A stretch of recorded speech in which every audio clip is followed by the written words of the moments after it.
نہیں مطلب تو یہ تھا کہ جو روزانہ یہ احکام پڑے گا کہ کیا کرنا اور کیا نہیں کرنا، شیطان نے وہاں کیا آنا، اس کو پتا ہوگا کہ یہ کام کرنا ہے یہ نہیں کرنے، مگر ہر بات جو ہے نا ہم نے بدل کر وہ جادو منتر بنا دیا۔ مولانا یاد ہوگا کہ ایک بی بی نے فون کیا تھا کہ اگر خود نہ پڑھ رہے ہیں تو کیسٹ لگا دیں۔ ہاں کیسٹ لگا دیں، وہی جادو ہے اور یہ جنات کو بھگانے کے لیے، اور شیاطین جو ہے انسانوں میں سے اور جنوں میں سے جو گمراہ کرتے ہیں ان کا علاج ہے اس میں کہ پوری زندگی کے لیے اس میں ضابطے ہیں۔ اب یہ سورت جب ختم ہوئی نا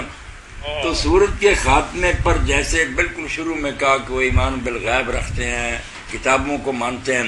یہ اوپر والی آیت دیکھیں، اس میں خلاصہ دین کا نکال دیا کہ مومن کیا کہتے ہیں۔ آمن الرسول بما انزل الیہ من ربہ والمؤمنون، رسول بھی اور جو اس پر ایمان لانے والے ہیں وہ سب اس چیز کو مانتے ہیں جو ان کے رب نے اتاری ہے، وہ اللہ کے کلام پر پورا یقین اور ایمان رکھے، رسول بھی رکھتا ہے اس کے ماننے والے بھی۔ وہ کیا ہیں باتیں؟ کل آمن باللہ و ملائکتہ و کتبہ و رسلہ، سب مانتے ہیں کہ اللہ سچا ہے، فرشتے برحق ہیں، اس کی کتابیں بالکل صحیح ہیں، رسول اس کے بالکل اللہ کی طرف سے برحق پیغمبر تھے، اور وہ یہ بھی کہتے ہیں کہ لا نفرق بین احد من رسل، کہ ہم اللہ کے پیغمبروں میں فرق نہیں کرتے کہ موسیٰ کو مانیں گے، عیسیٰ کو نہیں مانیں گے، یا ان کو مانیں گے، حضور کو نہیں مانیں گے، مشرق و مغرب میں جہاں بھی کوئی اللہ کا رسول آیا ہو اللہ کا وہ سب کو مانتے، ان میں تعصب اور ضد نہیں۔ اور ساتھ پھر عملی پہلو بھی آ گئی ہے تو ایمان بیان ہو گیا کہ اللہ، رسول، قیامت، فرشتے سب کو مانتے۔ اب ساتھ بات آئی وقالوا سمعنا واطعنا، یہ ساری سورت کا خلاصہ کیا بیان کرے، آپ نے پوچھ لیا مگر اس کے لیے تو درس چاہیے۔ سمعنا واطعنا، مومن پھر پکار اٹھتے ہیں کہ اللہ ہم نے سن لیا، سننے کا معنی قبول کرنا، سمع اجابت، ورنہ سنتے تو کافر بھی ہے، کہ ہم نے اس کو قبول کر لیا، واطعنا، اور ہم ان حکموں کی تعمیل کریں، یہ مومنوں کا اعلان ہے۔ اور ساتھ وہ جانتے ہیں کہ کام بڑا مشکل ہے، رکاوٹیں بڑی ہیں، پریشر ہے معاشرے کا، شیطان ہے، نفس ہے،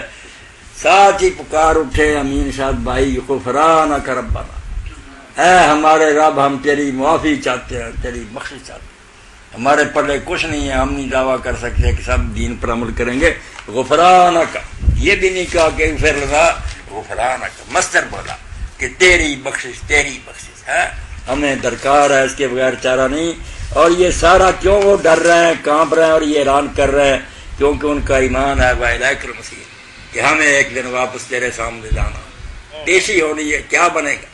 تو اب اللہ تعالیٰ نے پھر تسلی دی، اب آپ کی آیت پر آ گیا، لا یکلف اللہ نفسا الا وسعہا، میرے بندو تسلی رکھو کہ میں کسی شخص کو صرف اس شے کا ذمہ دار ٹھہراؤں گا، اس کا حساب لوں گا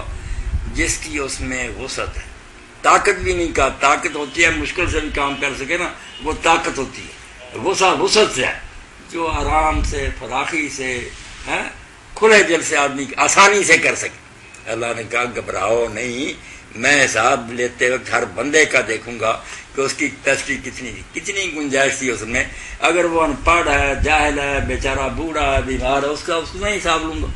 جو تندرست اور عالم ہے ان کو لا یکلف اللہ نفسا الا وسعہا، ہر شخص پر اللہ اتنی ذمہ داری ڈالے گا